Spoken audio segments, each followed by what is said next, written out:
ঝগড়া শুরু হয়ে যায়। কিন্তু ডেভিড এখানে কোনো মতে ক্যারোলিনকে বুঝিয়ে ফেলে। আর ফাইনালি এখন তাদের টিম ক্যাপ্টেন হয় জেকব। তো তারা আজকে পুরো দিনটাতে এই বাড়ির মধ্যে লুকিয়ে থাকে। তবে এখন তারা যেই জায়গাটিতে রয়েছে সেটা আসলে ছিল শত্রুদের এলাকা, তাই তারা সবাই খুবই সাবধানতার সাথে সেই বাড়িটিতে ছিল। তবে ক্যারোলিন যখন বাড়ির ভেতরে বসেছিল তখন সে বাহির থেকে একটি শব্দ শুনতে পায়। আর বাহিরে এসে সে দেখতে পায় যে স্যাম এখানে একটি রেডিওর মাধ্যমে সিগন্যাল খোঁজার চেষ্টা করছে, যাতে করে সে আশেপাশের খবরাখবর জানতে পারে। কিন্তু ঠিক এমন সময় সেখানে শত্রুদের একটি হেলিকপ্টার চলে আসে। তাই তারা সবাই মিলে দ্রুত তাদের সমস্ত জিনিসপত্র গুছিয়ে ফেলে আর যত তাড়াতাড়ি সম্ভব সেখান থেকে বেরিয়ে যায়। এদিকে শত্রু দলের যে সোলজাররা ছিল তারা এখানে তাদের অস্ত্রের মাধ্যমে সেই বাড়িটিকে একদম ধ্বংস করে দেয়, যাতে করে কেউ এখানে এসে লুকিয়ে থাকতে না পারে। এদিকে ক্যারোলিন স্যামের দিকে একটি বন্দুক তাক করে আর সে স্যামকে বলে, সত্যি করে বলো, তুমি কার সঙ্গে যোগাযোগ করার চেষ্টা করছিলে? আমার তো মনে হচ্ছে তুমি শত্রুদের দলের কোনো সদস্য। কিন্তু স্যাম এখানে ক্যারোলিনকে বলে, তুমি এসব কি বলছো? আমি তো শুধুমাত্র আমার বেসের সঙ্গে যোগাযোগ করতে চাইছিলাম। আমি জানার চেষ্টা করছিলাম তারা ঠিক আছে কিনা। আর তার ভেতরেই শত্রুপক্ষের দলেরা চলে এসেছে। গতকাল তো ডেভিডে বলেছিল যে আমাদের বেসের মধ্যে হামলা হয়েছে, তাই আমি জানতে চাচ্ছিলাম যে আমার গার্লফ্রেন্ড বেঁচে আছে কিনা। কিন্তু ডেভিড এখানে উল্টো তার উপর আক্রমণ করে আর সে ক্যারোলিনকে বলে, একে মেরে ফেলো। আমার তো মনে হচ্ছে শত্রুদেরকে সেই ইনফর্ম করেছে, তা না হলে তারা এখনই এখানে এসে বাড়িটি ধ্বংস করবেই বা কেন? কিন্তু জেকব এখানে বলে, শুধুমাত্র সন্দেহের উপর কোনো মানুষকে মেরে ফেলাটা ঠিক হবে না। তোমরা শুধু তার কাছ থেকে তার অস্ত্র ছিনিয়ে নাও। তাকে এই পুরো মিশনটি অস্ত্র ছাড়াই পার করতে হবে, আর এটাই তার জন্য অনেক বড় একটি শাস্তি। তো এবার কিছুক্ষণ পর যখন অন্ধকার নেমে আসে তখন তারা সবাই মিলে আবারও রওনা হয় তাদের মিশনে। তারা আগের মতোই সেই পাতলা বরফের স্তর দিয়ে চলছিল। আর যখন তারা কিছুটা দূরে চলে আসে তখন একটি জায়গাতে এসে তারা একদম আটকে ওঠে, কারণ তারা দেখতে পায় যে বরফের নিচে বহু মানুষের লাশ চাপা পড়ে আছে। এটা দেখে তারা সবাই অনেক ভয় পেয়ে যায় আর তারা অবাক হয়ে চারিপাশটা দেখতে থাকে। কিন্তু ঠিক এমন সময় সেখানে আবারও শত্রুদের একটি হেলিকপ্টার চলে আসে আর দুর্ভাগ্যবশত সোলজাররা তাদেরকে দেখে ফেলে। এতে তারা সবাই একদম ভয় পেয়ে যায় আর বাঁচার জন্য তারা প্রত্যেকে আলাদা আলাদা দিকে চলে যায়, যাতে করে শত্রুরা কনফিউজড হয়ে যায় যে তারা কাকে ছেড়ে কাকে মারবে। তো তারা যে যত স্পিডে পারছিল তত স্পিডেই দৌড়চ্ছিল।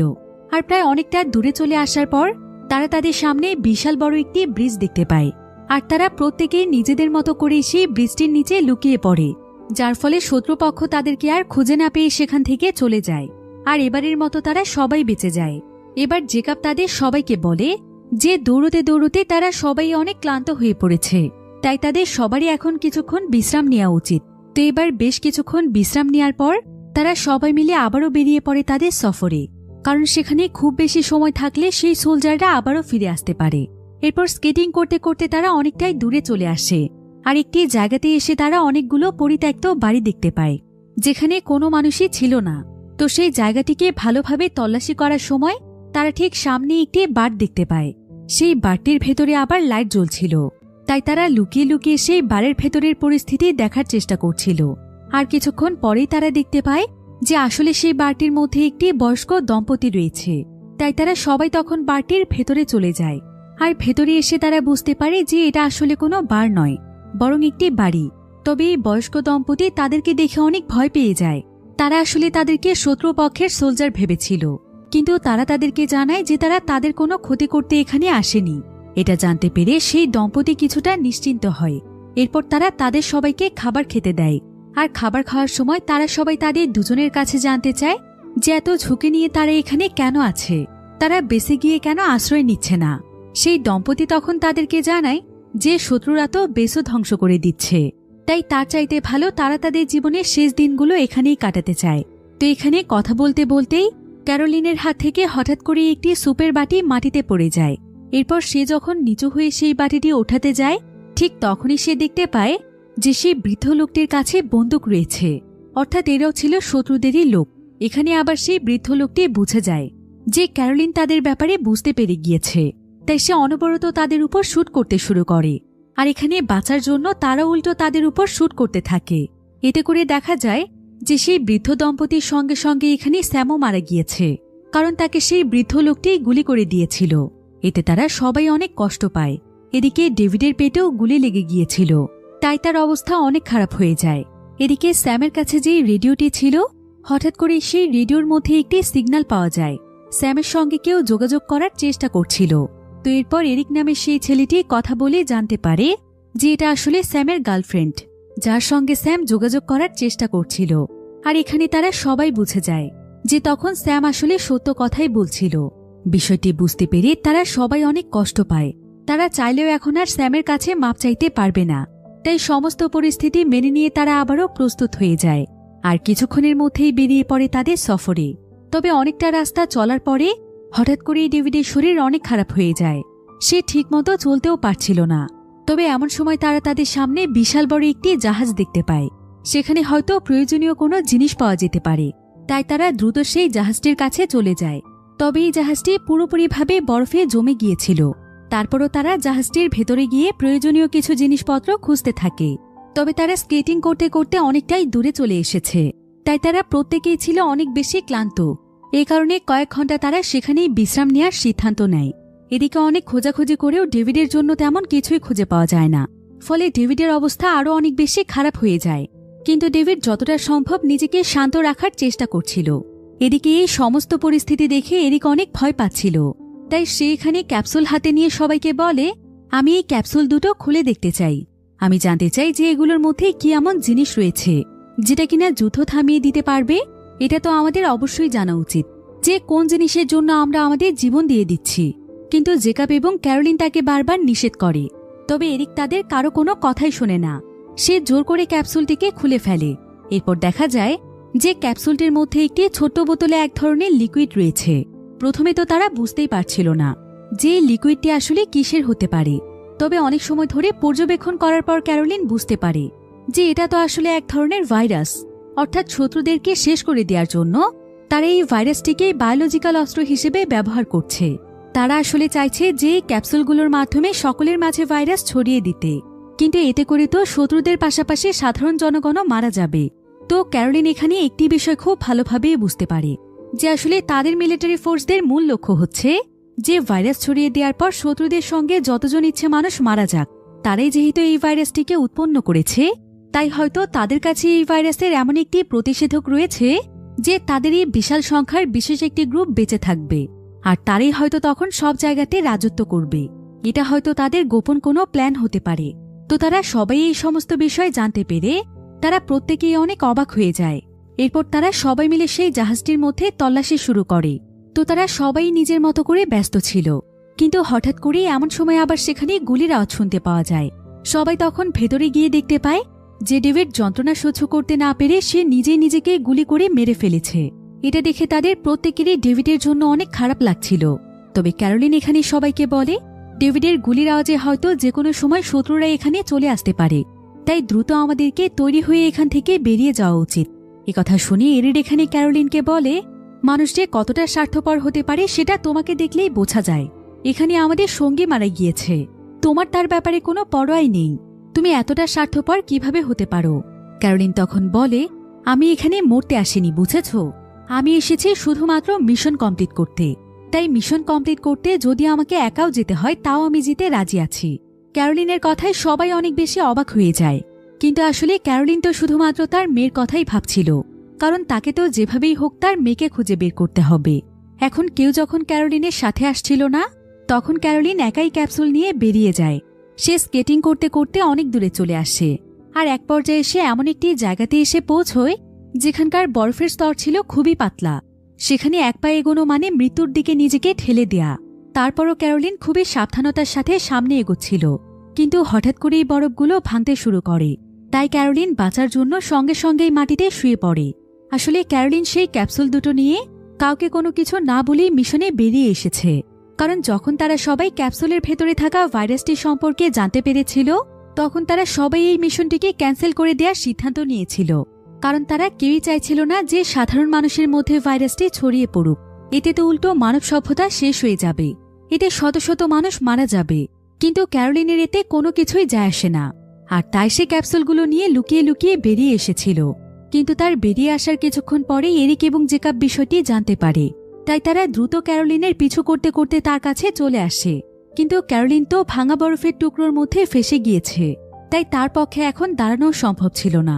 কিন্তু এরিড এবং জেকাব কোনো মতে একটি রশির সাহায্যে ক্যারোলিনকে টেনে এনে বাঁচিয়ে নেয়। এরপর তারা তার কাছ থেকে সেই ক্যাপসুল দুটিকেও ছিনিয়ে নেয়। যদিও এখানকার রাস্তাগুলো ছিল খুবই বিপজ্জনক, কিন্তু তারপরও তাদেরকে এগিয়ে যেতেই হবে। তবে তারা এখানে সুরক্ষিত থাকার জন্য তারা তিনজনই একে অপরের সঙ্গে নিজেকে সেই দড়িটি দিয়ে বেঁধে ফেলে। কিন্তু কিছুক্ষণ যাওয়ার পরেই হঠাৎ করে কয়েকজন সোলজার তাদেরকে গুলি করতে শুরু করে। তবে সৌভাগ্যবশত এরিক ছিল একজন দক্ষ স্নাইপার, তাই সে মুহূর্তের মধ্যেই প্রত্যেকটি সোলজারকেই গুলি করে মেরে ফেলে। এরপর তারা তিনজনই সেই সোলজারদের ক্যাম্পে গিয়ে আশ্রয় নেয়, যেটা এখন পুরোপুরি ফাঁকা ছিল। এবার পরের দিন সকালবেলা দেখা যায় যে শত্রুরা তাদের উপর হামলা করে ফেলেছে, আর অলরেডি জেকাবকে তারা আহত করে ফেলেছে। এরপর এরিড এবং তার উপরও যখন সোলজাররা হামলা করতেই যাবে, তখন তারা গ্রেনেডের মাধ্যমে তাদেরকে মোকাবেলা করার চেষ্টা করে, কারণ তাদের কাছে খুব একটা গুলি ছিল না। তবে একটি গ্রেনেড ছুঁড়ে মারতে গিয়ে ক্যারোলিনের শরীরে গুলি লেগে যায়, যার ফলে তার হাতের গ্রেনেডটি সেই জায়গাতেই পড়ে যায়, আর সেটা ভুলবশত বিস্ফোরিত হয়ে এরিক মারা যায়। ক্যারোলিন এতে অনেক কষ্ট পেয়েছিল। এরপর ক্যারোলিন দেখতে পায় যে জেকাব আর এখানে নেই, তাই সে নিজেই সেখান থেকে বেরিয়ে পড়ে। আর কিছু দূর যাওয়ার পরেই সে জেকাবকে দেখতে পায়, কিন্তু জেকাব তার কোনো কথাই শুনছিল না। জেকাব আসলে সেই ক্যাপসুল দুটোকে নষ্ট করার জন্য সেখান থেকে দূরে চলে যাচ্ছে, কিন্তু ক্যারোলিনের তো সেই ক্যাপসুলগুলো প্রয়োজন, কারণ এই ক্যাপসুল ছাড়া সে সেই বেসে প্রবেশ করতে পারবে না যেখানে তার মেয়ে রয়েছে। তাই সে বারবার জেকাবকে থামতে বলার পরও যখন সে কোনো কথাই শুনছিল না, ক্যারোলিন তাকে গুলি করতে বাধ্য হয়, যার ফলে জেকাব আহত হয়ে মাটিতে লুটিয়ে পড়ে। ক্যারোলিন তখন দ্রুত তার কাছ থেকে এসে ক্যাপসুলগুলো ছিনিয়ে নেয়, কিন্তু জেকাব এখানে ক্যারোলিনকে বলে, তুমি দয়া করে এই কাজটি করো না, এতে করে কোটি কোটি মানুষের জীবন চলে যাবে, তাই এই ক্যাপসুলগুলোকে তুমি এখানেই ফেলে দাও। কিন্তু ক্যারোলিন তার কোনো কথা না শুনে সামনের দিকে এগিয়ে চলে যায়। তবে ক্যারোলিনের শরীরেও যেহেতু গুলি লেগেছিল, তাই কিছু দূর যাওয়ার পর তার অবস্থাও অনেক খারাপ হয়ে যায়। সেও মাটিতে বসে পড়ে, কিন্তু কিছুক্ষণ পরেই তার কাছে ঘোড়ায় চড়ে কয়েকজন সোলজার আসে, আর তারা ক্যারোলিনকে একটি কোড বলে। এটা ছিল তাদের মিশনেরই একটি সিক্রেট কোড, যেটার নাম হচ্ছে ক্র্যাব। তো এই কথা শুনে ক্যারোলিনেরও কোডটির কথা মনে পড়ে যায়। সে তখন কোডটির অ্যান্সার দিয়ে সঙ্গে সঙ্গে জ্ঞান হারিয়ে ফেলে। আর অনেক সময় পর যখন তার জ্ঞান ফিরে আসে, তখন সে নিজেকে একটি ফ্যাসিলিটি সেন্টারে দেখতে পায়, যেটা সেই বেসটির মধ্যে অবস্থিত। অর্থাৎ এটাই ছিল সেই অটো রিসার্চ সেন্টার, আর এখানে ক্যারোলিনকে ট্রিটমেন্ট দিয়ে সুস্থ করে তোলা হয়েছে।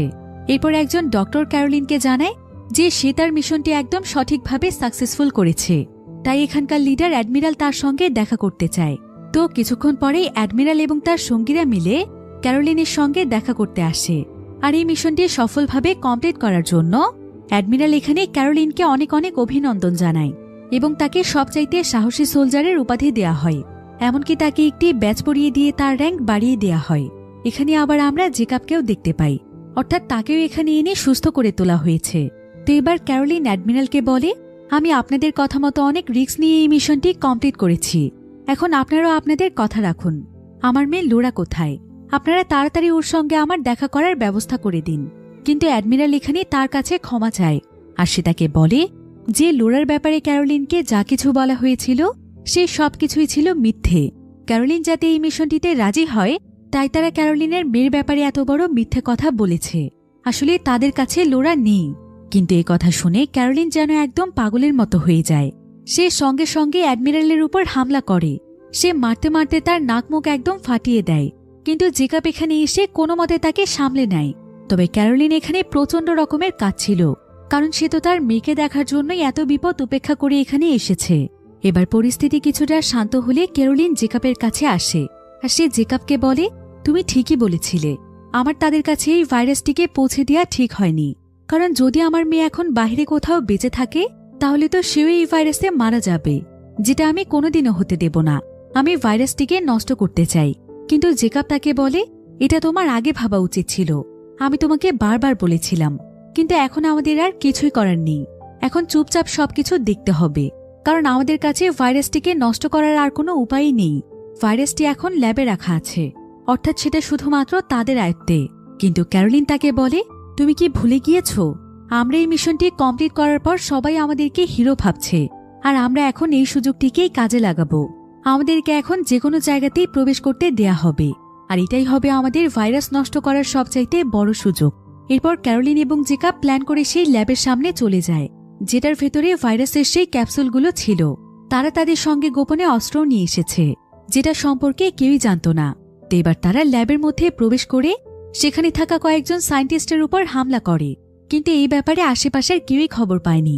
তো তারা এই সায়েন্টিস্টদেরকে গুলি করে মারতেই যাচ্ছিল, কিন্তু সায়েন্টিস্টরা এখানে বাঁচার জন্য তাদেরকে বলে, তোমরা আমাদেরকে মেরো না, আমরা তোমাদেরকে তোমাদের কাজে সাহায্য করব। এরপর সায়েন্টিস্টরা জীবন বাঁচাতে তাদেরকে সেই ক্যাপসুলগুলো দিয়ে দেয় এবং তারা দুজন যেন ক্যাপসুলগুলো নিয়ে বেরিয়ে যেতে পারে, তাই তারা সেখানকার একটি ওয়ার্নিং অ্যালার্ম বাজিয়ে দেয়। ফলে বিপদ সংকেত বুঝতে পেরে বেস থেকে সবাই বেরিয়ে যায়। আর এই সুযোগে জেকাব এবং ক্যারোলিন সায়েন্টিস্টদের পোশাক পরে আর ছদ্মবেশে তারাও ক্যাপসুল নিয়ে বাইরে চলে আসে। তারা কোনোমতে একটি হেলিকপ্টারের সামনে চলে আসে, যাতে করে তারা দূরে গিয়ে ভাইরাসটিকে ধ্বংস করতে পারে। কিন্তু ঠিক এমন সময় তাদের কাছে অ্যাডমিরাল এবং তার লোকেরা চলে আসে। তারা আসলে ক্যারোলিনদের প্ল্যানের ব্যাপারে সবকিছু জানতে পেরে গিয়েছে। আর ক্যারোলিনের হাতে যেহেতু সেই ভাইরাসগুলো ছিল, তাই অ্যাডমিরালের লোকেরা ক্যারোলিনকে চারিপাশ থেকে ঘিরে ফেলে। তবে ক্যারোলিন এখানে জেকাবকে ইশারা দিয়ে চলে যেতে বলে। ক্যারোলিন একটি গ্রেনেডের মধ্যে সেই ছোট্ট ভাইরাসের বোতলগুলোকে লাগিয়ে রেখেছে, যেটাকে সে বিস্ফোরিত করে ভাইরাসটিকে নষ্ট করে দেবে। অ্যাডমিরাল তখন ক্যারোলিনকে বলে, তুমি এমনটা করো না, আমরা সবাই মিলে চাইলে আমাদের হাতে ক্ষমতা নিয়ে আসতে পারি, এতে আমাদেরই লাভ হবে। আমাদের কাছে এটার অ্যান্টিডট আছে, তুমিও চাইলে আমাদের টিমে যুক্ত হতে পারো। কিন্তু ক্যারোলিন তাদের কারো কথাই শোনে না। সে হাঁটতে হাঁটতে একদম একটি সমুদ্রের কিনারায় চলে যায়, আর তার কাছে গ্রেনেড থাকার কারণে কেউই তার কাছে যাচ্ছিল না। এদিকে জেকাব ক্যারোলিনকে উপর থেকে দেখছিল। তবে অ্যাডমিরাল এখানে ক্যারোলিনকে বলে, তুমি এটা কি করতে যাচ্ছ? তুমি তোমার মেয়ের ব্যাপারে একবার ভাবো। এই বলে সে পানিতে ঝাঁপ দিয়ে গ্রেনেডটিকে ফাটিয়ে দেয়। ফলে ভাইরাসের সঙ্গে সঙ্গে তার জীবনও শেষ হয়ে যায়। আসলে সে বাইরের ভাইরাসটি নষ্ট করতে গেলে চারিদিকে ভাইরাসটি ছড়িয়ে পড়ত, তাই সে নিজের জীবন দিয়ে ভাইরাসটিকে শেষ করেছে। যদিও সে পৃথিবীকে পুরোপুরিভাবে ঠিক করতে পারেনি, কিন্তু হয়তো তার এই মহান কাজের জন্য হাজার হাজার মানুষের জীবন বেঁচে গিয়েছে। আর তাদের মধ্যেই কেউ হয়তো একদিন পৃথিবীকে ঠিক করার জন্য এভাবেই নিজের জীবন বাজি রাখবে। এরপর একদিন হয়তো সূচনা হবে আরও এক নতুন পৃথিবীর। তো গল্পটি কেমন লেগেছে সেটা আমাকে কমেন্ট করে জানাতে ভুলবেন না। যদি ভালো লেগে থাকে তবে ভিডিওটিতে একটি লাইক দিন এবং চ্যানেলটিকে সাবস্ক্রাইব করে আমার পাশেই থাকুন। ধন্যবাদ।